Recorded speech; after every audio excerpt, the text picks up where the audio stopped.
Boa noite a todos. Mais uma noite de encontro com o professor Walter de Andrade, projeto Iniciação. Boa noite. É com você, Gilberto. Olá, boa noite a todos. Estamos ao vivo, sejam bem-vindos. Programa de número 91, hein? Estamos aí para mais um programa Projeto Iniciação. Boa noite, professor. Bem-vindo.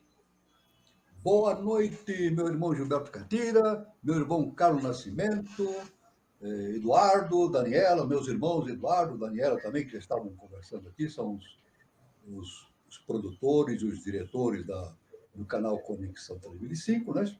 E a todos, boas-vindas a todos os nossos irmãos que estão presentes, né?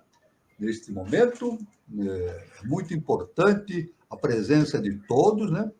E vamos continuar o nosso trabalho, né? Justamente tratando nosso programa do projeto Iniciação. O mais importante projeto de um ser humano é o projeto de iniciação. E para que isso ocorra, é necessário que a pessoa se filie a uma escola iniciática. Ela pode escolher a escola iniciática que quiser, não é verdade?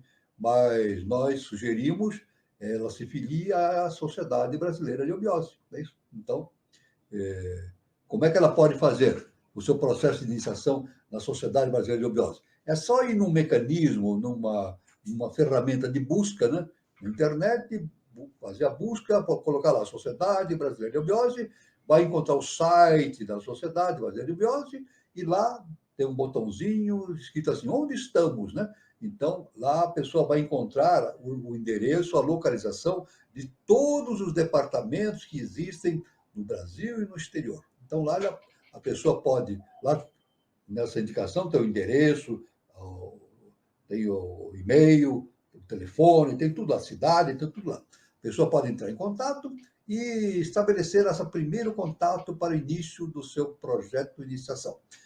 Como é que se faz para entrar na eubiose? Inicialmente, são 5 níveis, 5 níveis iniciais. Né?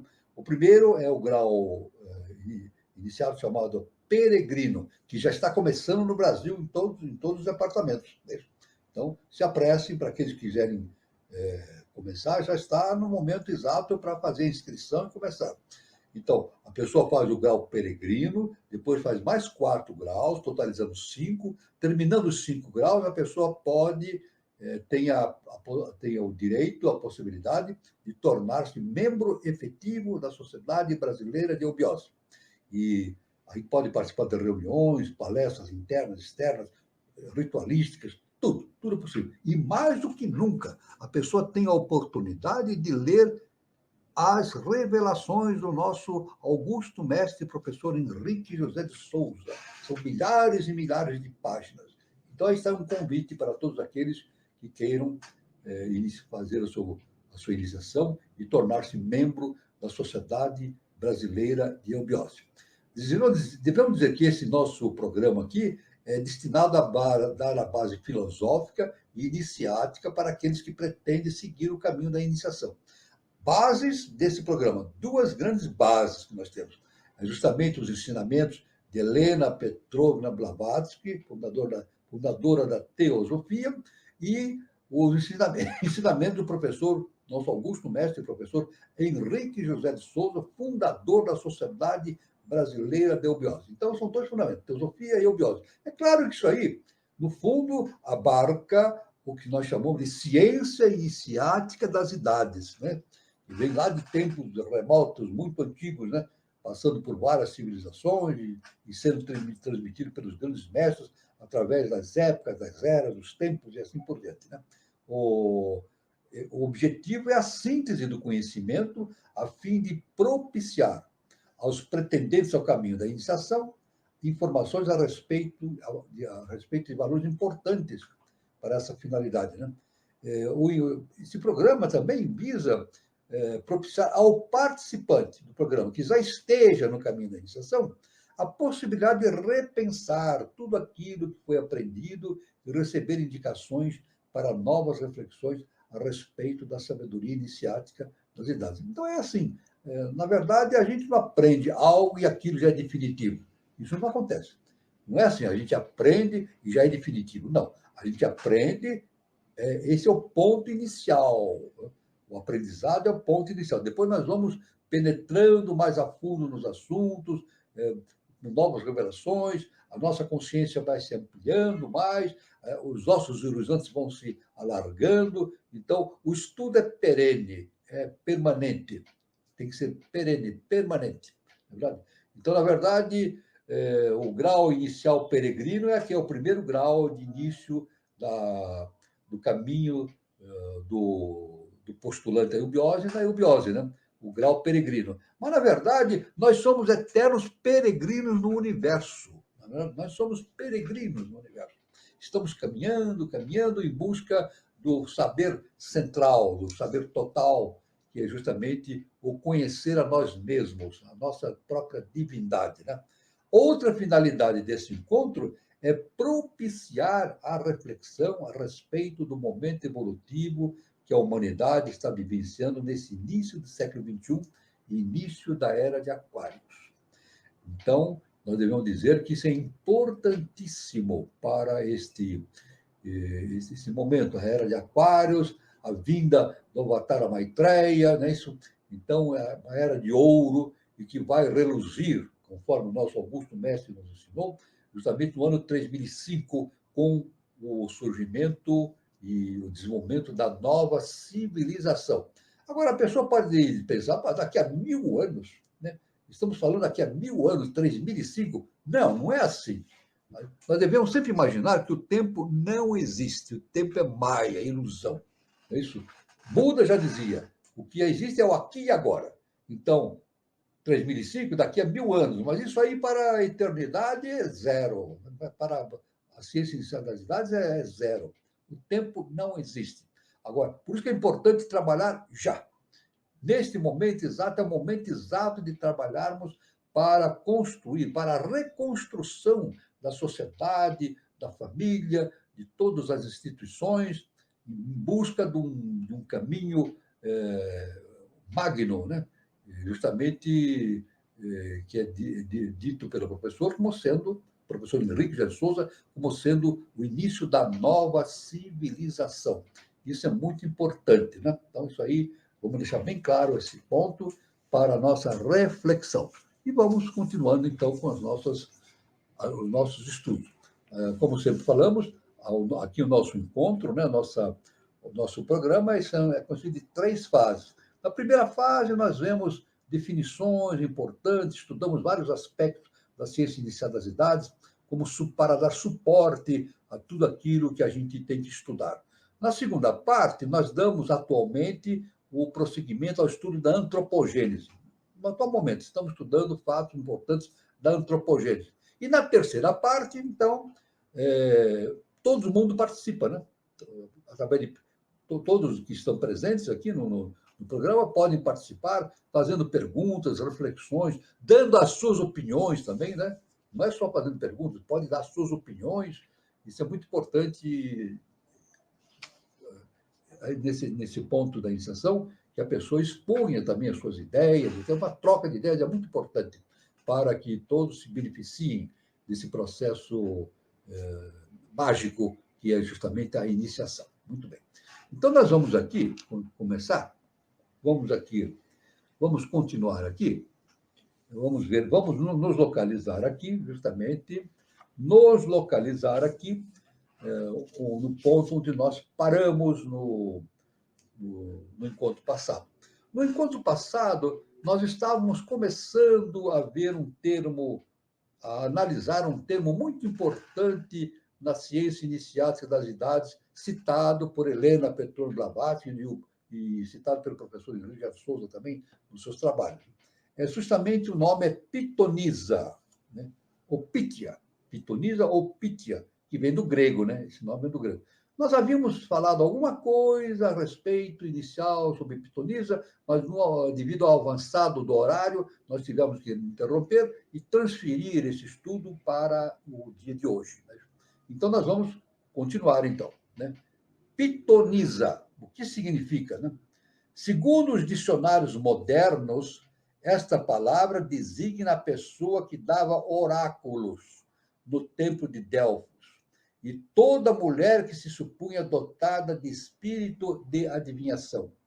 Era denominada feiticeira, de maneira vulgar, uma feiticeira, mas não é verdade. Na verdade, ela não é bem uma feiticeira, mas sim uma sacerdotisa. Sacerdotisa. Devemos dizer que em toda a história da humanidade, veja bem que interessante, em toda a história da humanidade, quem dirige o templo, quem defende o templo, quem comanda a atividade templária é a mulher. Desde a Índia, no Egito, no antigo, em Roma também, né, mesmo no tempo não cristão de Roma, quem dirigia os templos, estava lá, era justamente uma mulher. Isso aí nós temos uma importante informação, nós podemos raciocinar, que quando alguém nasce sobre a égide, sobre a influência desta forma de manifestação feminina, na verdade ela está sendo veículo da Mãe Universal, né? Da Mãe Divina. É isso? Então, tanto que a mulher tem uma intuição muito grande a respeito das coisas, né? E tanto que a própria história, né, e o estudo das civilizações antigas nos dá essa importante informações da importância da mulher na atividade templária. Os templos sempre eram dirigidos por pitonisas, pelas sacerdotisas. Inclusive, nós podemos dizer, até falar sobre uma antiga imagem, que eu não tenho visto mais com frequência, né? Mas antigamente, nas propagandas, nos meios dos jornais, revistas, aparecia sempre, quando havia um casamento, aparecia sempre o noivo entrando em casa, levando a noiva no colo, nos braços. Isso aí é uma figura, uma figuração muito importante, que já há muitos anos faz parte da nossa cultura, né? O noivo carregando a noiva, depois de casados, indo em direção ao seu lar. Isso aí tem um sentido iniciático muito grande. Por quê? Porque, falando sobre essa imagem, vem da antiga Grécia, né? Então, o noivo levava a noiva nos braços, e a noiva levava nos braços o fogo. Ela acendia a pira sagrada dentro do lar onde eles iam morar. É isso. Só que, pela cultura grega da época, né, de iniciática, ela não podia pisar no chão ainda não abençoado, ainda não dedicado aos deuses, né? Então, ela que fazia essa purificação do lar através de acendendo fogo na pira. E esse fogo era trazido geralmente da sua mãe. A sua mãe fornecia esse fogo para ela, ou uma mulher pertencente à sua família, a sua avó, ou uma tia, ou que seja, uma mulher, né, que tivesse esse fogo em casa. Então, ela levava aquele fogo, o noivo levava ela no colo, ela acendia a pira, é isso, para justamente deixar a casa preparada para que eles morassem neles, sob a proteção dos deuses. Então, aí está uma explicação interessante a respeito da importância da mulher, né? Da mulher justamente na atividade templária e dentro de casa também, né? Dentro de casa, na antiga Grécia e no antigo Egito, em todos os tempos, é sempre a mulher que é a sacerdotisa do templo ou da casa, né? Então, isso é muito importante, esse vínculo que, quando um ser, uma consciência, reencarna no corpo de uma mulher, ela tem essa ligação importante com a Mãe Divina, o segundo trono. Então, isso é muito importante. Vejam bem que importante é essa consideração, né? Então, tal definição de pitonisa não é verdadeira nem exata. Apoiando-nos na autoridade de Jâmblico, um ser de hierarquia dos tempos antigos, né? Plutarco e outros autores, a pitonisa era uma sacerdotisa de Apolo, escolhida entre as sensitivas, jovens, puras e das classes mais pobres, e colocada num templo, onde eram exercitados poderes oraculares. Então, é sempre assim. Sempre uma sacerdotisa que tomava conta dos templos. Ali, ela tinha uma residência isolada de todos, exceto do hierofante ou vidente principal.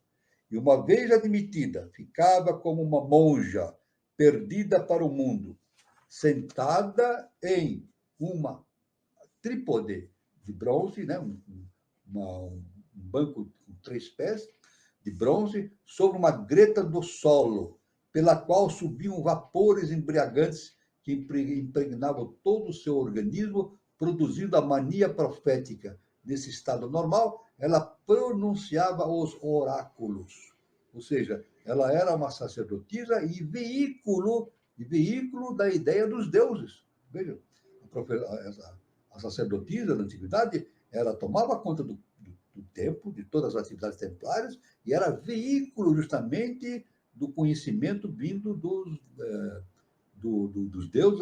Então, ela era um oráculo vivo dentro do templo, né? Aristófanes denomina a pitonisa como ventríloca vatis, ou seja, profetiza ventríloca. Veja, profetiza ventríloca, devido à sua voz ou à sua consciência pessoal na boca do estômago. Ventríloca, quer dizer, aquela que serve de instrumento de passagem das ideias superiores do cosmos para o mundo terreno objetivo, né? Assim, encontramos no 4º verso do 2º hino dos Manindishas, dos Brahmanas: escutai, ó filhos dos deuses, aquele que fala pelo umbigo, porque vos chama em vossas moradas. Este é um fenômeno de sonambulismo moderno.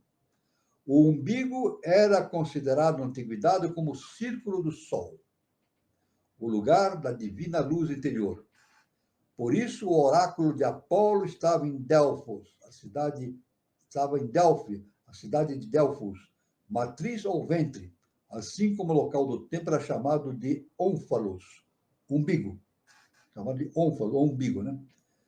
Como é bem sabido, um grande número de indivíduos mesmerizados podem ler cartas, ouvir, cheirar e ver por tal parte do corpo, no umbigo.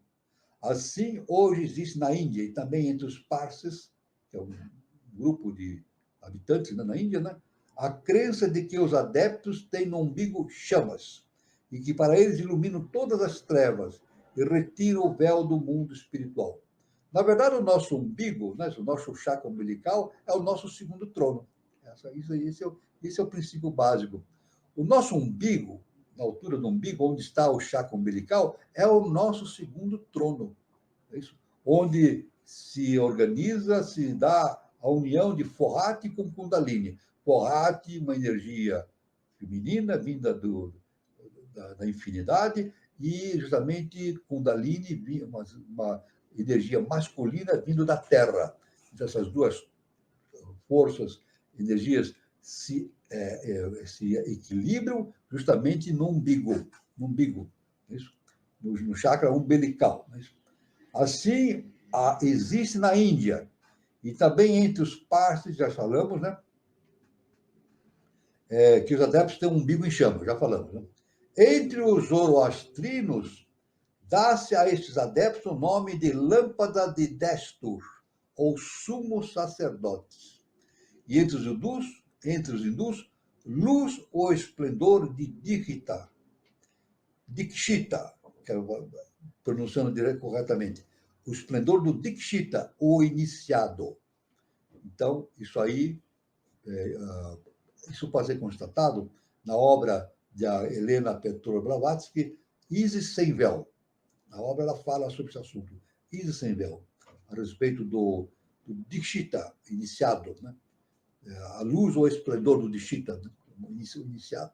Muito bem. Então, está uma observação bastante interessante a respeito do que nós poderíamos falar de início a respeito de pitonisa. O assunto é muito vasto, né?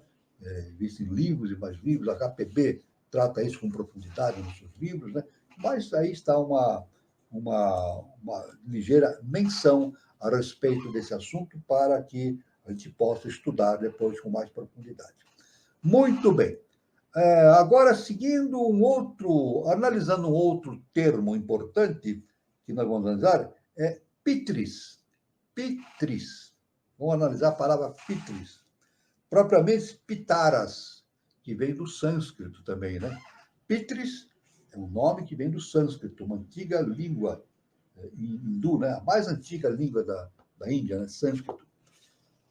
Então, aqui nós temos o seguinte, que os antecessores ou criadores da humanidade são de 7 classes, 3 das quais são incorpóreas.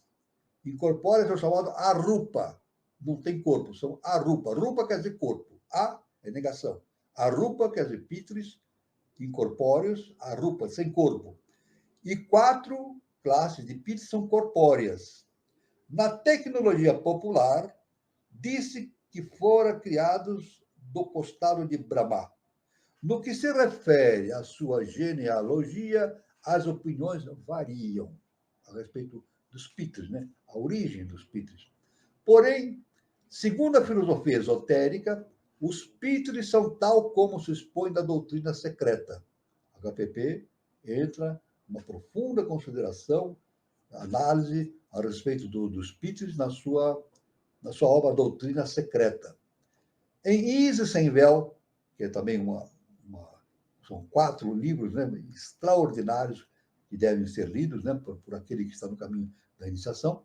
Em Isis Sem Véu, de Helena Blavatsky, disse o seguinte: acredita-se geralmente que esse termo hindu, pitris, né, significa os espíritos de nossos ancestrais, de pessoas desencarnadas, e daí o argumento de alguns espíritas que os faquires e os yogis e outros produtores de prodígios do Oriente sejam médiums. Isso aí também é uma observação que a HPB faz a respeito dessa relação, né, entre a opinião dos teósofos e a opinião daqueles que seguem Allan Kardec. Né? Há aqui mais de um conceito errado. Os pitris não são os antecessores dos homens atuais, mas aqueles da espécie humana ou raças adâmicas.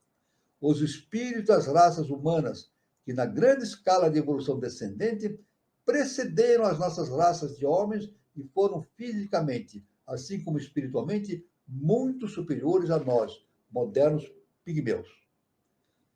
No Mahatma Dharma Shastra, dá-se-lhes o nome de ancestrais lunares. E isso diz também Isis Sem Véu.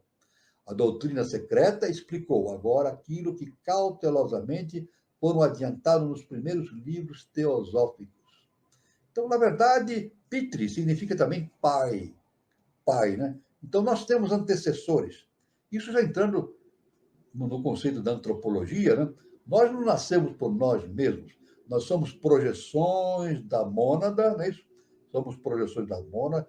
Temos a divindade dentro de nós, Deus, e a nossa corporidade, nossos corpos, tanto o físico denso como os hiperfísicos, os 6 hiperfísicos que constituem o setenário, foram formados por pitris, por seres que nos antecederam no processo da iniciação. Então, isso não surge por acaso. O nosso mestre diz, nada acontece por acaso. Tudo é formado. E devemos dizer que essa formação dos nossos corpos hiperfísicos obedece também à projeção de arquétipos. Esses pitris não originaram nada, não criaram nada, eles serviram de veículos para trazer esses arquétipos para a face da Terra, a fim de propiciar a existência dos nossos corpos físicos e hiperfísicos, para que nós possamos hoje, nos dias atuais, desenvolvermos a nossa trajetória no campo humano, o desenvolvimento humano. Né? Durante o Manvantara lunar, a evolução produziu 7 classes de seres denominados de pitres ou pais, pelo fato de terem engendrado os seres do humano anterterrestre. Estes seres são antecessores da atual humanidade. Então, os pitres são antecessores da atual humanidade. Então, a atual humanidade tem os seus criadores. Mas esses criadores não criam justamente pela sua atividade de poder de criação. Não é assim. Eles trazem os arquétipos e servem de veículos. O mestre é assim. O mestre, todo grande mestre afirma que não é ele que faz as coisas, mas ele faz através da projeção de arquétipos superiores. Tanto que Jesus, o Cristo, o nosso grande e excelso mestre Jesus o Cristo, ele dizia isso, né? Eu não faço as coisas por mim mesmo. Quem faz tudo isso é o Pai. É o Pai que age por meu intermédio. E era bem claro a esse respeito. Ele dizia isso, não sou eu que faço as coisas. É o Pai que age por meu intermédio. A tal ponto que ele afirmava, eu e meu Pai somos um. Olha que importante, né? Assim, pois, os pitres, pais, antecessores, divindades, espíritos ou regentes lunares são mônadas que, tendo terminado o seu ciclo de vida na cadeia lunar inferior à terrestre, encarnam-se em nosso planeta e passam a ser realmente homens. Então, tá bom. São as mônadas que entram no ciclo da evolução no globo A.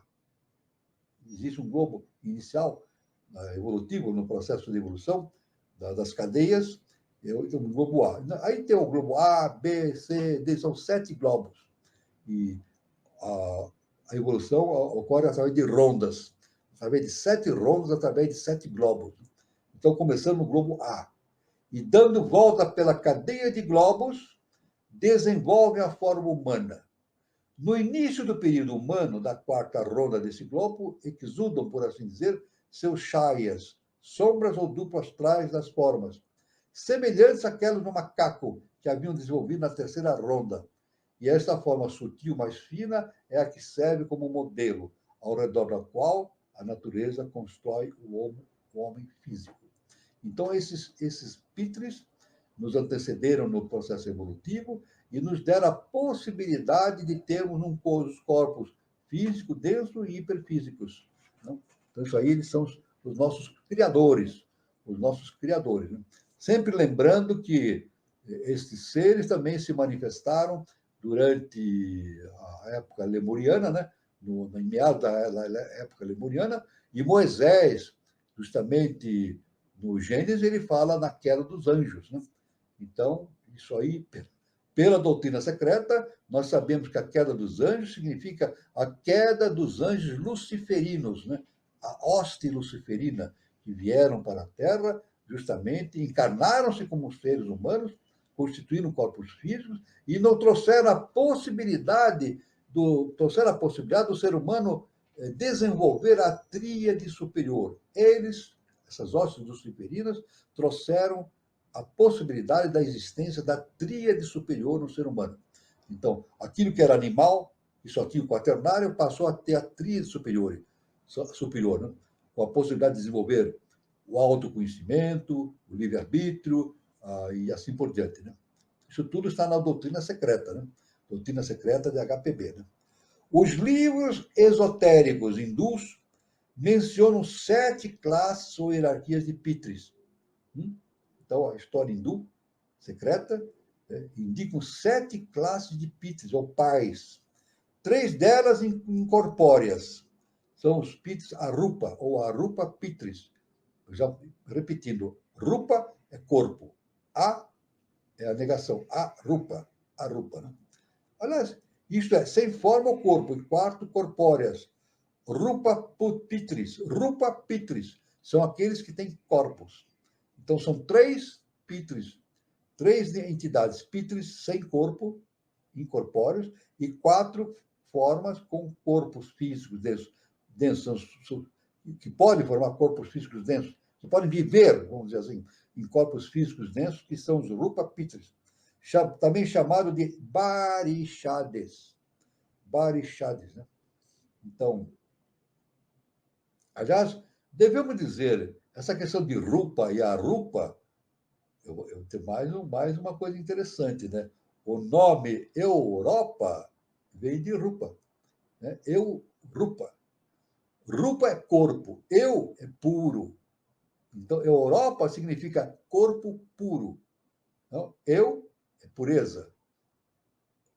Europa vem de rupa. Então, Europa quer dizer um corpo puro. Veja se nada acontece por acaso. Quem deu o nome de Europa, deu o nome de Europa por estar fazendo um trabalho de intermediação entre as hierarquias superiores, o conhecimento superior e o mundo formal, físico, né? Denso. Então, esse aí é a origem do nome Europa. Isso, veja que interessante, né? Os primeiros também, chamados de Vairajas, ou filhos de Viraja Brahma, os Arupas, são inteligentes e espirituais, enquanto que os segundos são materiais e desprovidos de intelecto. Esotericamente, os Asuras constituem as 3 primeiras classes de Pitris, nascidos no corpo da noite. Aí tem a palavra Asuras. Asuras. Enquanto que as outras 4 foram produzidas do corpo da aurora. Os Pitris, ou antecessores, são, além disso, divididos em 2 gêneros distintos: os Barishades Pitris e os Agnisvatas Pitris. Veja bem, então aí nós já vemos aí a existência de três Pitris, né? Os Barishades, os Agnisvatas, justamente, 3, né? E uma outra terceira também, que constitui esses 3 tipos de Pitris, né? O ritualismo, os primeiros possuem o fogo sagrado e os segundos estão privados do mesmo. O ritualismo hindu, veja que importante, hein? Parece relacionado com os fogos artificiais e com os brahmanes, chefes de família. Aqueles da classe mais elevada, esotericamente, a dos Agnisvatas, são representados na alegoria esotérica como brahmanes, chefes de família, que por se descuidarem da manutenção de seus fogos sagrados domésticos e de oferecer holocaustos em suas existências anteriores, manvantaras, perderam o direito de receber batismos de fogo. Já os Barishads, por serem brahmanes, que mantiveram seus fogos domésticos, são assim honrados atualmente. Porém, a filosofia esotérica declara que as qualificações originais são devidas às diferenças existentes entre as naturezas de ambas as classes. Os Agnisvatas são desprovidos de fogo, isto é, de paixão criadora, porque são demasiadamente puros e divinos. Já os Barishads Pitris, por serem espíritos lunares, mais estreitamente ligados à Terra, tornaram-se para Japtis inferiores os Eloís, criadores da forma ou do Adão de pó, conforme a doutrina secreta. Isto é, do homem físico, nosso corpo, e seus princípios inferiores, enquanto que os Pitris mais elevados, os Pitris dos Devas, Manasa Dhyanis e Agnisvatas Pitris, verdadeiras divindades solares, representantes da evolução intelectual, são os formadores do homem interno, dando-lhe a inteligência e a consciência. Também conforme a doutrina secreta de HPB, hein? Tudo isso tirado, informação direto da doutrina secreta de Helena Petrovna Blavatsky, sem tomar parte na sua criação física. Há uma dupla e até tripla série de Barishads e Agnisvatas. Os primeiros tendo originado seus duplos astrais, chaias, sombras ou imagens astrais ou etéreas, renascem como filhos de Atri e são os Pitris dos Daitas ou Danavas e outros seres demoníacos. Os Agnisvatas renascem como os filhos de Marish, filho de Brahma, e são os Pitris dos deuses. Por Pitris entendem-se também os manes dos antepassados, pais, avós, isto é, ascendentes diretos de uma família. A esta classe de Pitris refere-se o Bhagavad Gita, ao falar das oferendas funerárias prescritas nos livros sagrados, oferendas que devem ser praticadas pelo chefe da família até a terceira geração, no dia da lua nova de cada mês, para assegurar no outro mundo a felicidade dos seus ancestrais. Então, veja bem, essa ritualística é feita sempre no dia da lua nova, porque no dia da lua nova, como a lua está entre o sol e a terra, a sua entidade lunar, animal, fica reduzida a zero, né? Por influência da luz solar. Por isso que esses rituais eram sempre efetuados na lua nova. Aliás, isso é mantido, até isso é mantido, né? Na eubiose também, em outras entidades filosóficas, considera-se a lua nova muito importante para a realização de muitas ritualísticas, né? Será que São Paulo se referia aos Píteres ao falar da congregação dos primogênitos que estão alistados nos céus? Agnisatas, Barixades, Dianes, deuses lunares, Píteres solares, Somapas, Vairajas, etc. Indicações para estudos posteriores, para todos aqueles que estão no caminho da iniciação, né?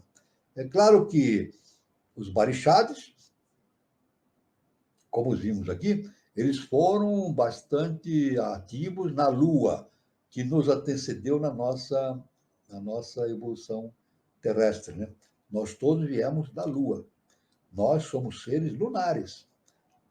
Já fomos seres lunares e vivíamos na Lua a consciência animal. Nós vivíamos no estágio de consciência animal. Com o transbordo lunar, com a passagem de todo aquele conteúdo lunar para a Terra, então, aquilo que era animal, em grande parte, não todos os animais, pelo menos 4 tipos de animais que faziam seu processo evolutivo na Lua, vieram para a Terra e constituíram 4 tipos de seres humanos, 4 tipos de seres humanos, né? Então, isso aí nós vamos estudar depois, no devido tempo, na antropogênese, né? Então,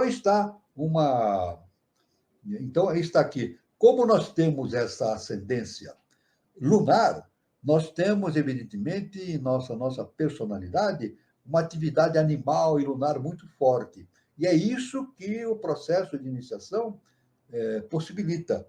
A superação da personalidade, a superação das tendências lunares, que são as tendências negativas da nossa personalidade.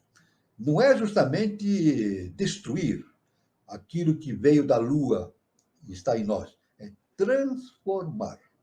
O processo da iniciação é um processo de transformação. Transformar aquilo que é lunar, que tem uma tendência animal, para aquilo que é solar, que tem uma tendência solar. Esse é o processo básico do entendimento do que seja a iniciação. É por isso que eu sempre falo, né, que o importante na iniciação é entender como as coisas funcionam. E na iniciação não é destruir coisas, é transformar. A autotransformação. E isso só se dá através do autoconhecimento. Quando o indivíduo começa esse processo do autoconhecimento, ele vai conhecendo a sua natureza interna, vai conhecendo de onde veio, a sua estruturação física e hiperfísica, a sua natureza interna, e vai começando a ter acesso ao processo de identificação dessas fontes originais na sua consciência e vai tendo a possibilidade de fazer o processo de transformação, que nós chamamos de transformar nidanas em skandhas. Nidanas são as tendências lunares que nós temos dentro de nós. E skandhas são as tendências solares que nós temos que desenvolver dentro de nós. Então, o nosso caminho é da Lua para o Sol. É o caminho nosso. Da Lua para o Sol. Sempre lembrando que o Sol é a estrela, é o centro, é o ponto central do nosso sistema solar. É isso. Ao redor dele giram os planetas, né? E quando a HPB fala de universo, ela fala isso na doutrina secreta. Ela diz que toda vez que ela fala de universo, ela quer se referir ao sistema solar. É isso. Então, toda a doutrina secreta, ou a ciência inicial das entidades, ela é focalizada no estudo de tudo aquilo que acontece no sistema solar apenas. Outros sistemas solares não são estudados na doutrina secreta. São capítulos que não são estudados. É claro que o universo é infinito, né? Existem muitas formas de manifestações, outros sistemas evolutivos que nós desconhecemos. Já o nosso sistema é muito difícil da gente entender por enquanto, né? Mas saberemos, inevitavelmente, nós teremos esse conhecimento através do nosso desenvolvimento interno, quando ascendermos ao estágio de adeptado. Então, quando o indivíduo atinge o estado de adeptado, abre-se uma fonte enorme de conhecimento, um horizonte enorme pela sua frente, né? Então, está de forma bastante sintética essa questão dos pitres, né? Do estudo dos pitres. É um assunto muito vasto, né? Muito vasto, não é em poucas palavras. Isso aí demanda um estudo bastante aprofundado da doutrina secreta, das obras do professor Henrique de Souza e obras de outros grandes mestres, e assim por diante, né? Tudo bem? Então, um outro assunto aqui, logo encadeado, que faz parte desse processo de entendimento que nós estamos abordando aqui, estamos falando sobre os pitres, os pais, os nossos pais, né? Tem essa definição de pitres lunares. Pitres lunares. Então, o que são os pitres lunares? Os verdadeiros pitres, geralmente chamados de barixades pitres. Esses pitres lunares são os barixades. Nós temos mais 2 tipos de pitres, né? Mais 2 tipos, mas os barixades são relacionados à Lua. São os pitres relacionados à Lua, né? São entidades mais adiantadas da cadeia lunar. Então, os barixades eram os seres mais adiantados, justamente, que conduziam a evolução, orientavam aqueles que evoluíam na cadeia lunar, que, ao termo desta, entram na 7ª hierarquia criadora. Só os deuses lunares, ou senhores da Lua, que têm como encargo guiar a evolução física na cadeia terrestre. Então, aqueles deuses lunares têm essa possibilidade de, justamente, encaminhar os seres humanos no seu caminho da iniciação. Aliás, devemos dizer, nós falamos que nós, seres humanos, que estamos aí buscando o caminho da iniciação, nós viemos de formas animais. Mas muitos seres já tinham na Lua uma capacidade de entendimento já hominal. Isso. É o caso de Siddhartha Gautama. Lá na Lua, ele constituía um grupo de ser chamado Arati. Então, ele veio da Lua como um Arati. Siddhartha Gautama veio para a Terra já com uma consciência hominal. E na Terra, ele completou o seu desenvolvimento iniciático, tornando-se um iluminado. Não é verdade? Então, ele veio como Arati para a Terra, Siddhartha Gautama, né? E aqui na Terra ele completou o seu processo de iluminação pela história que nós conhecemos, né? Já vimos e vamos ver novamente essa história, né? E conquistou o seu estado de iluminação na Terra, né? Então, por isso que quando a gente estuda o budismo, é muito simples a gente dizer: aquele que quer se iniciar e atingir o adeptado, atingir a iluminação, tem um caminho muito específico a fazer, é seguir o que Buda fez. Seguir exatamente os caminhos do Siddhartha Gautama, é o caminho exato da iluminação. Assim como seguir também os caminhos de Jesus, o Cristo, e assim por diante. Mas Buda realmente representa um fato muito importante na nossa evolução, porque ele veio para a Terra com uma consciência humana e tornou-se um super-humano aqui na Terra, através do processo de iluminação. É isso? Debaixo de uma árvore chamada Árvore da Vida, ou da Sabedoria Universal. Muito bem. Então, esses pitres lunares são deuses lunares, os senhores da Lua, que têm como encargo guiar a evolução física na cadeia terrestre. Preparam as formas para as mônadas exlunares e dão ao homem os 4 princípios inferiores: duplo etérico, prana, cama animal e germa animal da mente, ou seja, humanas inferior. Então, constitui justamente o quaternário, né? Dá a possibilidade da evolução do quaternário. Mas, no quaternário, já dando a possibilidade do pensamento, da inteligência, não ainda humana, mas o início, vamos dizer assim, o germe da inteligência, que é justamente humanas inferior. A inteligência, de maneira correta, só surge com a descida dos anjos, com Lúcifer, né? E que nos possibilitaram a existir já com a ação de uma tríade superior. Aí, então, surge a inteligência. A inteligência do ser humano é dada pela ativação da tríade superior. É como o nosso mestre, professor Henrique José de Souza, afirma, né? Afirmou, e afirma, né? Que a inteligência humana é a projeção do Espírito de Deus no homem. Vamos repetir? A inteligência humana é a projeção do Espírito de Deus no homem. Os espíritos barichados trouxeram essa nossa construção centenária, básica, né? Básica, e os seres mais elevados, né? Manásicos, trouxeram a tríade superior, que nos deram a possibilidade da inteligência superior humana. Né? Com eles atuam de modo secundário duas classes de mônadas menos desenvolvidas, indistintamente chamados dianes inferiores ou pites solares, que na cadeia lunar sucedem imediatamente aos pites barichados. A primeira dessas duas classes já havia desenvolvido seu corpo causal, e a segunda estava a ponto de o formar, o que, por sua evolução demasiadamente avançada, não lhes permitiu entrar nas primeiras rondas da quarta cadeia planetária, a terrestre, chegando durante o período intermediário da quarta ronda, na terceira e quarta raças-mães. Esses píteres atuam sob a direção de um Yama. Yama é um Deus. Deus, o Senhor da Morte, que por essa razão é chamado pelo epíteto, isso por uma designação geral, de Senhor dos Píteres, ou Patripati. Pitripati. É difícil falar esse nome. Pitripati. Por isso, os corpos e os princípios inferiores que confere ao homem são mortais, pois Yama não pode conferir a imortalidade.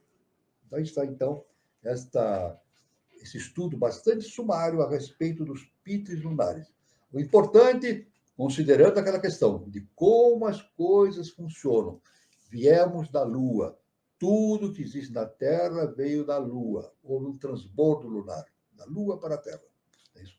Aliás, todo o processo evolutivo do nosso sistema solar se baseia em transbordos. Né? Houve o início da evolução em Mercúrio, depois passou para Vênus, de Vênus para a Lua e da Lua para a Terra. Esse é o processo de evolução no sistema solar. E o planeta Terra, evidentemente, está realizando o seu processo de evolução como planeta também. Tanto que agora, isso nos meios informáticos, na internet, nos livros, principalmente nos meios de comunicação da internet, fala-se muito essa questão da quinta dimensão. A Terra está passando para uma quinta dimensão. O que é passar para uma quinta dimensão? É justamente passar do mundo físico denso, da terceira e quarta dimensão, para a quinta dimensão, que é o mundo hiperfísico, vital. Então, a Terra está se sutilizando. A Terra está se sutilizando. É claro que, nesse processo de sutilização, só terão acesso aqueles que tiverem coerência com esse processo de sutilização. Então, por isso que está havendo justamente uma reorganização, não? Reorganização da vida na Terra, né? E para que aqueles preparados para a quinta dimensão se encaixem exatamente na Terra da quinta dimensão, e aqueles que estiverem na terça e quarta dimensão sejam levados, e estão sendo levados, para planetas primitivos, para continuarem lá o seu projeto evolutivo em direção da casa do Pai, como Jesus falou. Né? Então, devemos dizer o seguinte, que aqueles que forem retirados da Terra não é uma punição. Né? Vai haver uma separação. Muitos serão retirados da Terra. Eu digo, mais de 80%. Mais de 80% dos seres terrestres já estão saindo da Terra e terão que deixar da Terra e irem para planetas primitivos para reiniciar e continuar seu processo evolutivo. E, no máximo, 20%, 18% da humanidade, né, que é 8 bilhões de seres passam para a quinta dimensão. Não só a humanidade desses 8 bilhões está havendo essa seleção, mas também na parte hiperfísica, né? Na parte hiperfísica do planeta Terra tem muitas almas, né? No vital, no astral, no mental. Devo dizer que a literatura nos indica de 30 a 40 bilhões de almas. Aqui, encarnados, nós temos 8 bilhões e mais um pouco, né, de encarnados na Terra, vivendo um corpo físico denso. Mas desencarnados, em vários níveis de evolução, né, hiperfísicos, existem, segundo as referências, 20, 30 ou 40 bilhões de almas. Esses bilhões de almas também estão sendo separados, né, classificados, né, pela lei justa e perfeita, a lei universal, para serem colocados exatamente no plano adequado para continuarem o seu processo evolutivo. Né?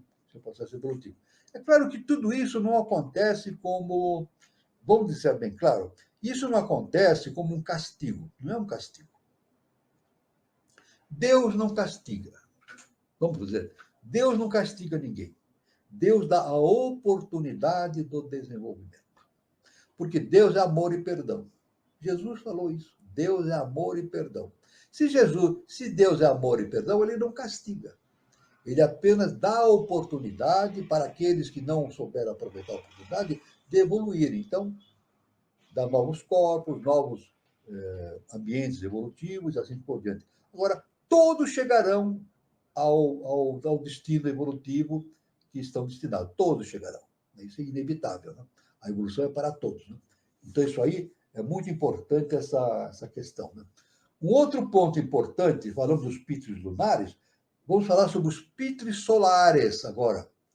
Constituem uma das 4 classes de Manasaputras, os filhos da mente.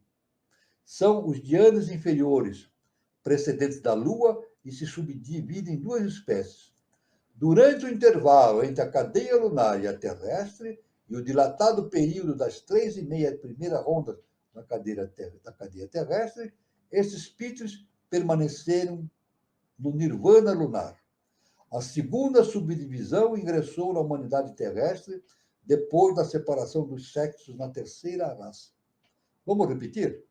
A segunda subdivisão ingressou na humanidade terrestre depois da separação dos sexos na terceira raça, enquanto que a primeira subdivisão ingressou durante a 4ª raça, a Atlântica. A raça Atlântica. São mônadas da cadeia lunar, demasiadamente avançadas para entrar na 4ª cadeia planetária terrestre durante as primeiras rondas, porém não o suficiente ainda para ingressar nas hostes dos pítrios barichadas. Bem, tudo isso aí, veja bem, sempre lembrando o que o nosso mestre falou, nada acontece por acaso. A lei é justa e perfeita. A lei é justa e perfeita. Tudo acontece debaixo de um plano universal de evolução, não é isso? E dentro da bondade, da misericórdia. Então, Deus, a divindade, a suprema, nem podemos chamar de inteligência, a suprema essência que nós desconhecemos, justamente é misericordiosa. É isso? Deus, essa essência é misericordiosa. Ela dá sempre oportunidade para a evolução para todos, através do processo do amor e do perdão. Né? Muito bem. Então, isso aí são as primeiras observações que nós queríamos fazer, assuntos importantes que nós falamos sobre a pitonisa, sobre os pítrios lunares, pítrios solares, mas o assunto se estende muito e vamos retornar a esse assunto mais vezes. Né? Mas agora, vamos passar agora para a segunda parte do nosso encontro, justamente falando continuando a falar sobre a antropogênese, né? Que é um outro estudo que a gente vem desenvolvendo através desses vários programas que estão sendo apresentados. Né? Então, vamos ver aqui onde paramos, né? E vamos dar continuidade ao assunto. Vamos ver aqui? Um momentinho só. Aqui. Muito bem. Vamos ver aqui onde paramos, né? Muito bem, aqui. Um momentinho só, já está localizado aqui. Muito bem.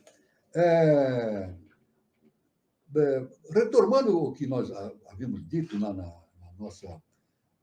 nosso encontro anterior, vamos dar uma recordadinha rápida. Havia inúmeras catacumbas no Egito e na Caldeia, algumas das quais de grande extensão. As mais célebres foram as criptas subterrâneas de Tebas e de Mênfis. As primeiras, principiando no lado ocidental do Nilo, se estendiam para o deserto da Líbia e eram conhecidas como as catacumbas ou passagens da serpente. E eram conhecidos vivos mistérios, os sagrados mistérios de Culcos Anagles, ciclo inevitável, ou como era mais conhecido, círculo da necessidade, destino inexorável de toda a alma depois da morte corporal, uma vez julgada anualmente. As dracôntias cobriram num templo a superfície do globo, e esses templos estavam consagrados ao dragão, só porque ele era o símbolo do sol, o deus mais elevado. Os Quetzalcoatl, ou deidades serpentes dos mexicanos, são os descendentes de Cã e Canaã. Tomemos aqui Agni, o deus do fogo, Indra, o firmamento, e Kartikeya dos hindus, o Apolo grego e Miguel, o anjo do sol, o primeiro dos aeons, e veremos que uns são cópias dos outros. Quando ele fala que uns são cópias dos outros, nós dizemos o seguinte, que dentro do processo evolutivo humano, nós temos várias civilizações. Mas isso que nós entendemos desse trecho. Existem várias civilizações evoluindo, né? Os seres humanos vão reencarnando numa civilização, depois em outra civilização, através dos tempos. Mas isso nos indica que a evolução humana ela não acontece separadamente, tudo evolui num conjunto. Isso foi algo que eu tive que reciclar dentro de mim, justamente quando eu entrei em contato com o professor Henrique de Souza, eu via o processo evolutivo como um ser humano por faixas de evolutiva, né? De povos específicos, mas não é bem assim. Tudo evolui num conjunto. Existe uma coparticipação de todos no mesmo princípio iniciático, né? Então, entidades são levadas de um para outro povo, devido a processos kármicos e devido também aos seus compromissos que têm com a essência divina para a expansão do conhecimento. Então, Agni, o deus do fogo, vive em Iranyapura, a cidade de ouro que flutua no ar, o sol. Kartikeya, o deus da guerra, astronomicamente, o deus Marte, de 6 faces, um Kumara, o jovem virgem nascido de Agni. Indra, o resplandecente deus do firmamento, mata o demônio serpente, cuja proeza é chamado o condutor de hoste celestial. Muito bem, agora, vamos dizer agora, tomemos Apolo, o deus sol grego, e vemos que ele corresponde a Indra, Kartikeya e Miguel, o qual é semelhante e uno com Deus. Veja bem a semelhança, né? Pega Apolo, ele tem relação com outras figuras de outros povos, né? Existe uma integração entre o significado desses deuses, entre os diversos povos. Na verdade, é tudo uma coisa só. É tudo proveniente da essência divina. Deus é um. Deus não se divide. Já falamos isso várias vezes. Deus, ao originar a diversidade no mundo físico denso, ele produz a diversidade, mas não se divide, ele mantém a sua unidade. E todos aqueles seres que comunicam esses ensinamentos provindos da divindade fazem parte do mesmo corpo, né? E por isso que nas diversas civilizações nós podemos identificar vários seres com diversos nomes, falando coisas semelhantes, idênticas, porque não são várias fontes de conhecimento, é uma fonte só de conhecimento, que é justamente Deus, o eterno, né? É a única fonte de conhecimento. Apolo nasceu numa ilha sideral chamada Astéria, a ilha da estrela de ouro, a terra que flutua no ar, ou Hiranyapura. É o deus Agni, ou Agni hindu. Não há demônio algum, não há mal nenhum fora da humanidade para produzir um demônio. O mal, como julgamos, é uma necessidade para o progresso e a evolução. da mesma forma que a noite é necessária para produzir o dia. Veja bem, isso é muito importante, esse conhecimento, hein? O mal é, pois, o sustentáculo do mundo manifestado. Sem ele não haveria consciência do bem. Satã é apenas o polo oposto de todas as coisas da natureza. Não há nada no universo que não tenha os dois aspectos. Isso é muito importante agora, tratando da antropogênese, que nós estamos verificando, deixar a seguinte conotação na antropogênese. O ser humano, até hoje, não entende, a maioria do ser humano, vamos dizer todos, a maioria dos seres humanos não entende o que é bem e mal. Apesar de ter a tríade superior, não entende o que é bem e mal. Se nós colocarmos numa sala 100 pessoas, por exemplo, e mostrarmos para elas algum evento que tenha ocorrido, ou algum fato importante da humanidade, é isso? Social, político, ou o que quer que seja, que está ocorrendo ou já ocorreu na humanidade, cada um vai ter uma opinião diferente a respeito daquilo na questão do bem e mal. Muitos vão dizer, isso aí é bem, outros vão dizer, isso aí é mal. Então, não há uma coincidência. A mesma coisa é considerado pelas pessoas, umas entendem como bem, outros entendem como mal. Isso identifica a nossa dificuldade de entender a questão do bem e o mal. Na verdade, o bem e o mal não são duas coisas opostas em si mesmas. Elas são complementares. Não é que o bem é igual ao mal. Veja bem, não estamos dizendo. A pessoa pode, de uma maneira não iniciática, ela pode dizer, ele aí está afirmando que o bem é igual ao mal. Não é isso. O bem não é igual ao mal. São complementares. Aí, por isso o nosso mestre diz, quem entende a polaridade entende tudo. Então, na verdade, quando o mal é exercido, ele produz necessariamente o bem. Não é verdade? Quando alguém, por exemplo, se um indivíduo faz o mal para uma pessoa, é isso? Ele está fazendo algo que está no karma dessa pessoa. Ele está sendo um agente kármico. Ele está fazendo o mal. Mas, como agente kármico, ele está fazendo um bem. Vamos repetir? O indivíduo faz o mal para uma pessoa. É isso? No sentido kármico da pessoa que está sendo atingida, ele está fazendo um bem, ele está fazendo uma cobrança kármica. Mas no sentido individual dele, ele está fazendo um mal. Ele vai responder por esse karma também, por fazer o mal. Mas, na verdade, o mal produz o bem. Na verdade? Então, tudo aquilo... Por exemplo, aqui no mundo nós temos a ação das forças das sombras. As forças das sombras estão sempre produzindo o malefício, a destruição da humanidade. Qual é o princípio básico das forças das sombras na humanidade? É destruir as instituições, destruir tudo, desconstruir a sociedade e tudo que existe na humanidade. Mas isso produz também, por seu lado, uma ativação da consciência daqueles que estão observando. Ou seja, as máscaras vão caindo. Não é verdade? Quando a gente vê o mal agindo, nós temos a possibilidade de deixar a máscara cair e enxergarmos realmente a veracidade das coisas. Então nós podemos dizer o seguinte, entendendo bem a questão da polaridade, não é bem e mal, é o necessário. Isso é muito difícil de se entender isso, devo dizer, viu? Tanto que a humanidade não consegue entender essa diferença, essa questão. Essa questão de entender o que é bem e mal é muito difícil para a humanidade no estágio atual. Mas isso vai ser entendido no momento que o ser humano atingir o estágio de adeptado. No estado de adeptado, ele torna-se um adepto, ele torna-se um ser super-humano, aí ele entende exatamente essa relação que existe, o bem e o mal. E esse jogo de bem e mal, ele reflete necessariamente a ação do necessário.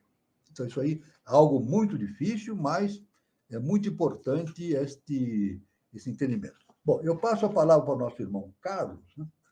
E para a gente entrar na terceira parte do nosso encontro, abrir a palavra para os nossos irmãos, né? E continuar com a nossa programação. Muito bom, professor. O senhor falou muita coisa, e é muita coisa complicada, mas o senhor coloca de uma maneira que realmente fica, dá uma leveza, uma clareza, porque a gente se sente parte disso e responsável, né, professor, por tudo isso. e a gente percebe que cada um tem a capacidade de se enxergar, né, e de se lapidar, né, professor? Por exemplo, quer ver? Às vezes a pessoa pensa que está fazendo um bem e está É, fazendo um mal. está fazendo mal. Eu vou dar um exemplo. Eu vou dar um exemplo na família. Vamos dar um exemplo familiar. Um pai ou uma mãe que dá tudo para o filho. Bom, esse é um exemplo. Pode ser que exista, pode ser que não exista, mas deve ter alguma semelhança. Suponhamos, o filho pede um carro, dá o carro. Se o filho pede dinheiro, dá dinheiro. Se o filho pede isso, dá isso. Os pais vão dando tudo para ele, mas não exigem nada. Então, o pai pode pensar, e a mãe, estou fazendo um bem para ele, porque eu dou tudo que o meu filho precisa. Mas não é somente isso, não. Não. O bem que a gente faz para uma criança, para um adolescente, é dar as condições de vida para ele, instrução material, sustentação material, mas estabelecer um plano de vida para ele. Olha, você tem que fazer isso, tem que estudar, tem que evoluir, tem que se comportar bem, exigir um comportamento adequado dele perante a sociedade. Não é só dar, é exigir também da criança e do adolescente comportamentos adequados no questão da cultura, da educação, etc. Então, isso é fazer o bem. Fazer o mal, se a pessoa dá tudo e não exige nada, aí você fazendo o mal, está destruindo o seu próprio filho. Um exemplo típico do que é aquilo que a pessoa pensa que está fazendo um bem e, na verdade, está fazendo um mal. Isso aqui. Muito bom, professor. Gilberto, você tem alguma colocação? Sim, vamos lá. Deixa eu só passar os recadinhos aqui antes. Hoje o pessoal tá bom, tem bastante gente no chat, bastante pergunta, né? Aproveitando aí, pedir para o pessoal que está participando, já dá um clique aí na nossa transmissão, para curtir o nosso vídeo, né? Se tiver alguém novo por aí, não é inscrito no canal, já se inscreve. A gente sempre tem aqui para ser avisado dos próximos programas, das próximas atrações. Eventualmente nós temos alguma coisa fora da programação. Hoje à tarde nós tivemos uma palestra muito bacana que está aqui no canal, com o José Schultz. Está aqui salva no canal, depois que terminar o programa, vocês podem assistir. E essa palestra fala justamente um pouco disso que o professor citou, essa coisa do Ocidente para o Oriente, aliás, do Oriente para o Ocidente, né? Dessa importância desse transbordo, né? de energia, desse processo de evolução, é bem interessante. Então, fica aí uma dica também. E é importante também aí compartilhar o conteúdo, manda para um colega que gosta, né, desse tipo de conteúdo, para nós, nos ajuda. E já antecipando também, o Carlos vai falar daqui a pouco sobre a programação, no próximo sábado teremos carnaval. Nós estaremos aqui, então, só para antecipar aí, né? Nós estaremos por aqui normalmente no carnaval. Então, vamos estar aqui com o nosso bloquinho aqui a todo vapor. A gente aqui não para, não. A gente tem samba no pé. E tem uma questão, professor, que eu quero já emendar e perguntar para o senhor, que é o seguinte: o senhor falou que Deus não pune, né? E ele dá oportunidade. Porque a gente tem a gente aprende, né, que Deus é um ser aí meio ranzinza, que fica prestando atenção no que a gente está fazendo, né? E aí, se a gente faz uma coisa errada, ele vai lá e pune a gente, como a gente aprende, né? E aí, quando o senhor fala que Deus não pune, né, a gente pode entender que esse processo, na verdade, no lugar da punição, aquilo que é tido como punição, da maneira como nós aprendemos, seria o processo do karma, né, que é o aprendizado, é o resultado das nossas ações. É correto esse raciocínio? Bom, veja bem, tudo que acontece conosco é resultado das nossas ações. É isso? Na verdade, Deus não pune. É isso? Por exemplo, quando uma pessoa faz alguma coisa sem querer para outra pessoa, comete um deslize de comportamento, ela fala o seguinte, me perdoe, me perdoe. Então, perdoar, todo mundo pode perdoar. Agora, se ela falar assim, me desculpe, isso não é possível. É possível a gente perdoar, mas não é possível a gente desculpar. Perdoar é justamente se comportar como a lei cósmica faz, o perdão. Agora, o desculpar é só a pessoa que pode fazer isso através da lei do karma. O karma só pode ser resgatado pela própria pessoa. Então, aí está o desculpar. A culpa por algo só pode ser tirada através do comportamento da própria pessoa. Então, isso é muito importante, né? Eu não sei se eu cheguei no ponto que o irmão Gilberto queria, mas essa é a questão, né? Tudo está na base da lei do karma. A lei do karma está do livre-arbítrio, né? E tanto que, mais uma informação importante. Da mesma forma que o ser humano tem dificuldade de entender o bem e o mal, ele tem uma dificuldade humana muito grande de exercer o livre-arbítrio. Não é verdade? Muita gente fala, a gente chega conversando com as pessoas dizem assim, eu faço o que eu quero.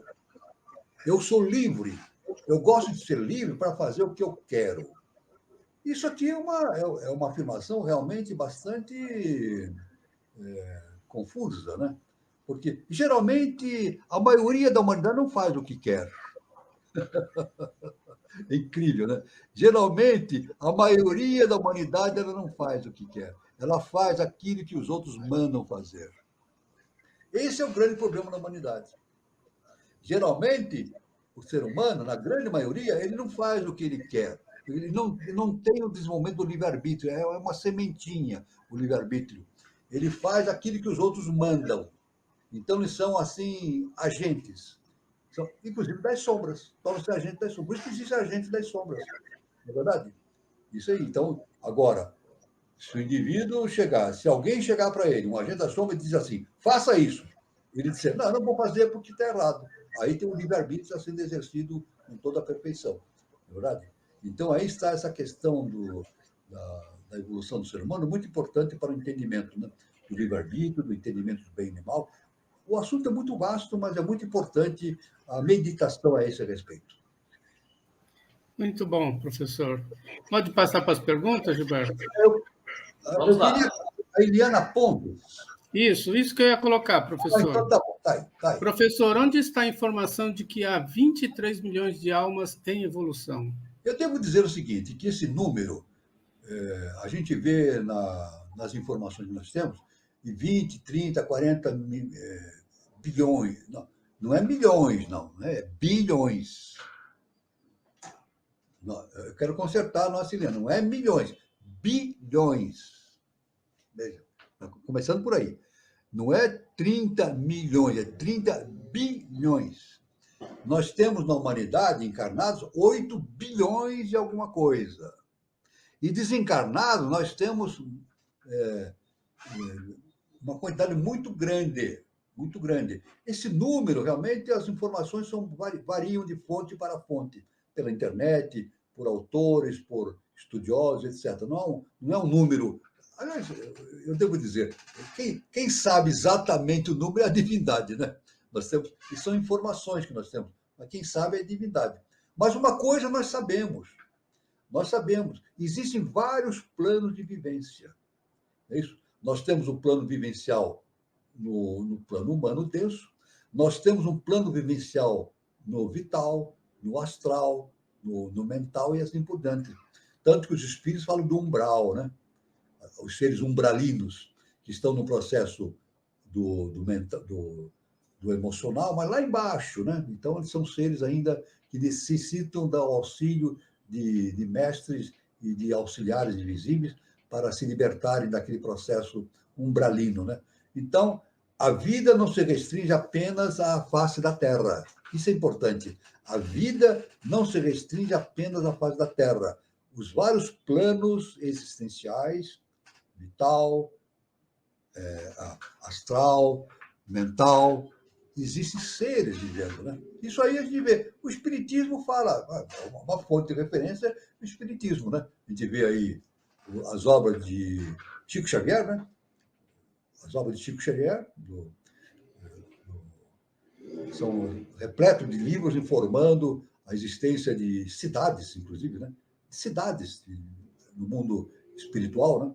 Ou no astral, ou no mental, cidades enormes, onde pessoas vivem lá, etc. Na matéria astral, na matéria mental, isso é evidente, existe. Né? Para nós também é muito difícil de entender esse fato da existência. Uma informação que nós temos aí, nesse meio todo, na década de 40, o Chico Xavier, através dos seus trabalhos mediúnicos, né, ele trouxe essa informação que existiam cidades, né, repletas de seres, né, muitas cidades nos planos hiperfísicos, né, e, inclusive nesses planos hiperfísicos tinham casas, tinham animais, plantas, etc.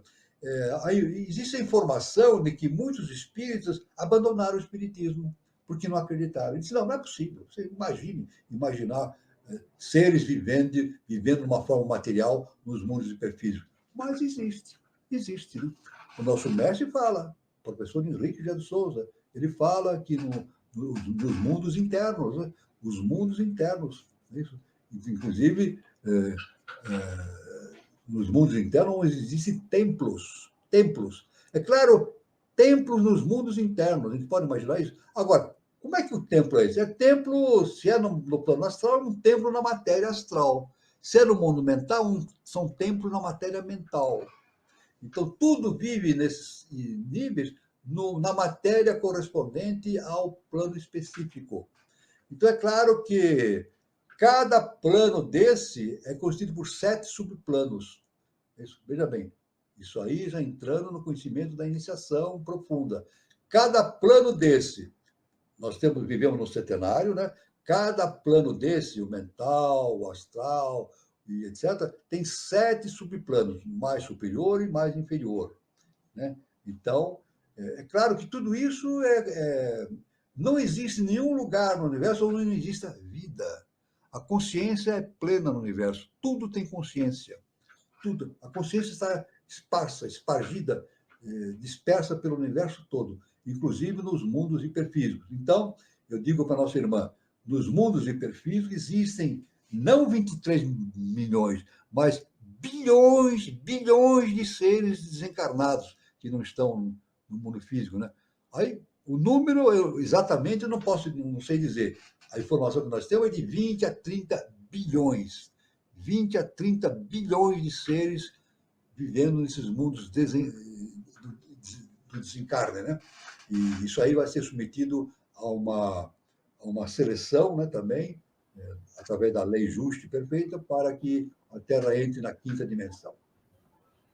Muito bom, professor. O Décio Oliveira pergunta, professor, como poderia pensar na retirada de 2/3 de almas da humanidade sem um processo impactante como um conflito nuclear? Veja bem, à medida que os seres... Esse processo está acontecendo. Veja bem, eu vou citar aqui uma instrução do nosso augusto mestre, professor Henrique José de Souza, viu? É uma revelação simples, mas que tem uma verdade profunda. Ele deixou escrito numa revelação: quem não está preparado para a nova civilização não reencarna mais na Terra. Tudo bem? Não reencarna mais. Então, à medida que o tempo vai passando, os seres vão desencarnando. Aqueles que não estão preparados para a 5ª dimensão já não reencarnam mais na Terra, já é tirado. Então, não é preciso uma guerra nuclear. Não vai ser necessário uma guerra nuclear.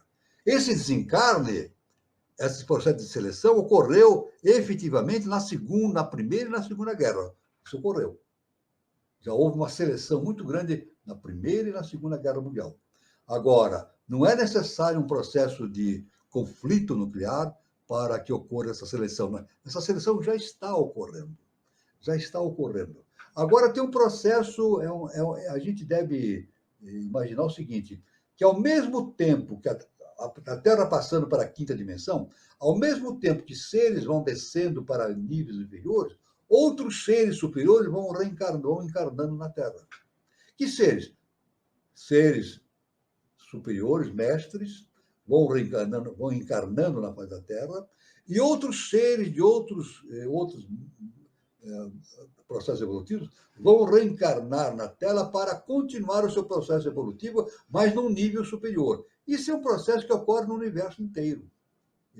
Esse intercâmbio entre planetas, etc.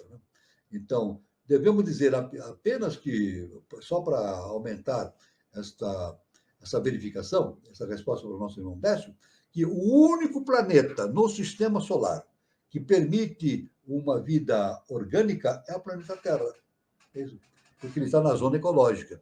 Então, a Terra é o único planeta em que pode existir o reino mineral, o reino vegetal, e o reino animal e o reino nominal. É o único planeta, porque ele está na zona chamada ecológica, nem tão perto do Sol, nem tão longe do Sol, uma zona que propicia a geração das formas orgânicas. Os outros planetas não têm condições. Nós não podemos imaginar vida orgânica em Mercúrio, ou em Vênus, ou em Plutão, ou em Saturno, é impossível. Mas existe a vida hiperfísica. A vida hiperfísica existe. Agora, a Terra está passando por um processo de sutilização. Isso indica que, nesse processo de seleção, vai ocorrer, já está ocorrendo. A gente não pode verificar, contar nos dedos da mão quanto porque só a divindade sabe, né? Mas que a seleção já está ocorrendo de maneira bastante enérgica, está havendo. Está havendo. E não vai ser necessário um processo de um conflito nuclear. É claro que existem processos de morte em massa, tsunami, terremotos, guerras localizadas. Nós não temos uma guerra geral, mas temos guerras localizadas, onde morre muita gente, na verdade. Guerras localizadas aqui. O planeta é um mundo de guerra, sempre foi um mundo de guerra, e as guerras continuam. O planeta Terra não é um mundo sem guerra. Tá? Tem guerras esparsas por vários pontos do planeta. Isso vai ocasionando também o desencarne de pessoas e a lei vai reajustando a Terra rumo à quinta dimensão. Né? Quer dizer, são números que, evidentemente, a nossa mente humana não consegue ir a fundo, porque escapa ao nosso entendimento. Mas que está acontecendo, está. Isso aí, além disso, esse acontecimento foi previsto pelo nosso augusto mestre Jesus o Cristo, né? Que é a separação do joio e do trigo. É isso? Jesus, no Sermão da Montanha, ele teve vários ensinamentos, né? Mas num dos ensinamentos ele disse: bem-aventurados os mansos, porque herdarão a terra. Jesus falou isso, um dos ensinamentos do Sermão da Montanha. Bem-aventurados os mansos, porque herdarão a terra. Pronto, não precisa falar mais nada, de maneira bem simples. Então, os mansos, aqueles que estiverem na quinta dimensão, em direção da quinta dimensão, herdarão a terra, passarão. E aqueles que não estiverem nessa condição, não passarão. Agora, contar isso em números e verificar realmente é muito difícil para nós, seres humanos, né? Mas isso aí é muito profundo, esse conhecimento, né? Mas que está ocorrendo a seleção, isso está. Está porque segue as profecias, os ensinamentos do professor Henrique de Souza, e hoje na internet está se falando muito a esse respeito. Né? É o momento de se falar isso com bastante amplidão, né? Por isso, na internet está se falando muito esse assunto. Muito bom, professor. Eu vou passar os recados. Enquanto isso, eu dar uma olhada nas perguntas. Dá uma olhada aqui. O primeiro recado é sobre a nossa roda de conversa de terça-feira. Então, aqui no canal Conexão 3005, toda terça-feira temos a nossa roda de conversa, e agora, terça-feira, dia 6 de fevereiro de 2024, no mesmo horário, às 20h40, teremos a nossa roda de conversa com o tema Monumento Eubiose do Coração do Brasil para o Mundo. É uma série de rodas de conversa, e quem vai ministrar essa roda de conversa é o venerável Elcio de Souza Lopes. e ele vai abordar sobre o seguinte tema: um monumento no coração do Brasil acende o coração do mundo inteiro, a ideia em ação que conduz à realidade. Os mediadores serão Daniela Troncoso e Eduardo Nunes. Então, participe, vai ser uma roda de conversa interessante e o tema bastante oportuno. Eu queria também falar sobre o Espaço Shakti Nova Era, né, que é um centro de terapias holística. O Espaço Shakti Nova Era fica lá na cidade de São Lourenço de Minas, e quem estiver passando por São Lourenço, faça uma visita no endereço Praça Helena Jefferson de Souza, 38, anexo 1, São Lourenço, Minas Gerais. E para mais informações, temos o telefone, que pode ser também pelo WhatsApp. O prefixo de São Lourenço é 35 e o telefone é 99756-6874. E no Instagram, o endereço é @Shakti Nova Era. Eu também queria falar sobre o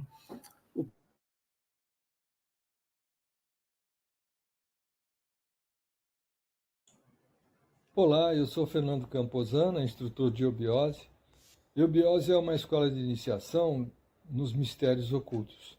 Você que é buscador da verdade, da sabedoria e que gostaria de participar de um curso presencial, nós estamos oferecendo um curso sobre assuntos esotéricos e transcendentes na eubiose, e você não pode perder essa série Peregrino, que eu ministrarei na Sociedade Brasileira de Eubiose de Santana. O curso é feito na rua Conselheiro Saraiva, número 538, São Paulo, Santana. E serão 40 aulas em que falaremos sobre a origem do universo, do homem, da Terra. Falaremos também sobre as leis universais, herméticas, a Kabbalah, a lei da polaridade, a lei da evolução, a lei da atração, as civilizações antigas como a Atlântida e a Lemúria. Falaremos sobre os chakras, os tattvas, elementais, egrégoras e outros assuntos mais. O curso se iniciará dia 27 de fevereiro, uma terça-feira, e será sempre realizado toda terça-feira às 20 horas. Mais informações, ligue para número 11 2925 0769 ou 11 99771 4473. Ou então também pode acessar o site santana@eubiose.org.br. Um grande abraço, te vejo lá. Um abraço. Bom, os recados estão dados. Professor, o senhor quer aqui comentar alguma pergunta? Tem a nossa irmã Cíntia. Eu tenho dificuldade em imaginar esses planos extrafísicos. Muito bem, nossa irmã Cíntia. Olha, essa dificuldade não é só sua também. Eu também tenho essa dificuldade. É muito difícil. Porque a nossa mente, a personalidade, tem uma dificuldade muito grande de imaginar algo. Todos nós temos dificuldade. Então, não se impressione com isso. Mas apenas tenha em mente que os mestres falam sobre isso. A nossa base fundamental, que os grandes mestres falam sobre os mundos hiperfísicos. Então, isso é muito importante. Os grandes mestres, né? Não estou dizendo, não são opiniões esparsas. Então, que esses mundos hiperfísicos existem, apesar da nossa dificuldade de entender isso aí. Um outro problema, uma outra questão aqui foi o Guilherme perguntou: por que a evolução lançou o itinerário de Ió? Por que a evolução lançou o itinerário de Ió? Então, eu devo dizer ao nosso irmão Guazelli que o itinerário de Ió é um processo evolutivo ligado ao estágio atual da quinta raça-mãe, a raça ariana. Então, o itinerário de Ió é justamente o desdobramento da raça, a evolução da raça ariana através das 7 sub-raças. Nós estamos agora na quinta sub-raça teutônica. E vai surgir, então, a a sexta sub-raça, a sétima sub-raça, para, evidentemente, para concluir a evolução da raça ariana. Então, o itinerário de O é destinado à evolução da raça ariana. Isso é a pergunta, a resposta que eu poderia dar aqui a coisa. O Guazelli também perguntou, Walter, a SBE pode ser considerada uma faculdade, né, sem diploma? Não, ela não é bem uma faculdade, né? Não tem nenhuma semelhança com uma faculdade. Né? Por quê? Porque a faculdade que nós temos no mundo objetivo. Né? Por quê? A grande diferença é que a faculdade fornece informações. Né? Toda faculdade fornece informações de fora para dentro. E a SBE não, possibilita que o indivíduo busque o conhecimento dentro dele mesmo, autoconhecimento. Então, não há nenhuma semelhança entre a SBE e uma faculdade. É o oposto. Por quê? A faculdade trabalha com informação e a SBE trabalha com autoconhecimento. Isso é a resposta que eu posso dar para o nosso irmão Guazelli. Né? Gil Tomé, o livre-arbítrio demanda uma alma madura, desenvolvida. Sim, exatamente. O livre-arbítrio só pode ser alcançado com uma alma madura, desenvolvida. Um ser humano comum que não tem desenvolvimento específico, ele não tem livre-arbítrio. Ele vai seguindo o que os outros mandam. Ele segue o que os outros mandam. Então, por isso que o mundo vive assim. Vem um indivíduo com ideias, na política, ou seja lá, um monte de ideias, e todo mundo vai atrás. Todo mundo vai atrás e repete. Aí a gente vê isso no mundo. É só ver em vários países, em todos os países. Surge aí um líder eleito, sei lá por que motivo, aí o que ele fala, tem um monte de gente que segue, vai atrás e fica repetindo aquilo, como se fosse uma verdade. Isso chama-se ignorância. Sabe como é que o nome disso? Chama-se ignorância. É o que toma parte da humanidade. O que conduz a humanidade hoje é a ignorância, porque é um monte de gente seguindo o que alguns dizem e falam, e ficam repetindo aquilo como se fosse a verdade. Tudo bem? Muito bem. Agora, aqui tem outra aqui. Tem mais uma pergunta aqui, da Cíntia também. Javé seria Deus? Ou Jeová? Jeová seria Deus? Nós podemos dizer o seguinte para a nossa irmã Cíntia. Jeová, na verdade, é a projeção de Deus nesse processo de desenvolvimento. Jeová provém de 4 letras do vocabulário justamente judaico, né? Yod, Valhet, 4. Significa que nós estamos no 4º estágio de desenvolvimento, no 4º dia da criação. Moisés falou que tudo foi criado em 7 dias. Nós estamos no 4º dia da evolução. Estamos caminhando para o 5º dia. O 5º dia o quê? A 5ª dimensão. Mas, é claro, está bem na cara. Né? Estamos na 4ª dimensão. Estamos aí 4 dias... o 4º dia da criação, no nosso sentido humano. Nós estamos caminhando agora para o 5º dia da criação. Corresponde justamente à evolução para a 5ª dimensão. Depois passaremos para a 6ª dimensão, 7ª dimensão, constituindo os 7 dias da evolução. Tudo bem? Rapidamente, respondendo a nossa irmã Cíntia. Né? Agora, a inteligência está pensada ao não pecar? A inteligência está ligada ao não pecar?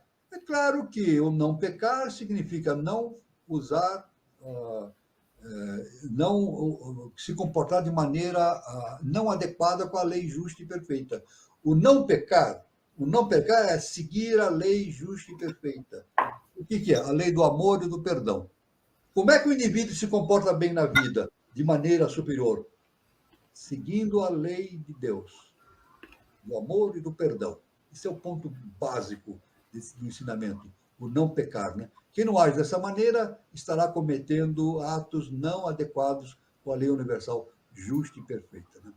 Vamos ver aqui. Vamos ver se tem mais aqui. Vamos ver aqui. Aqui tem outra do Guazelli. Os lêmures interagiram e introjetaram a glândula pineal em 2005, o que vai acontecer? Realmente, na Lemúria, houve uma introjeção daquela percepção que o Miranda tinha exterior, constituindo a glândula pineal, que é a glândula do conhecimento nosso, a glândula da espiritualidade, né? O que vai acontecer em 3005? Em 3005 é um ponto básico para essa perfeita transição para uma nova civilização.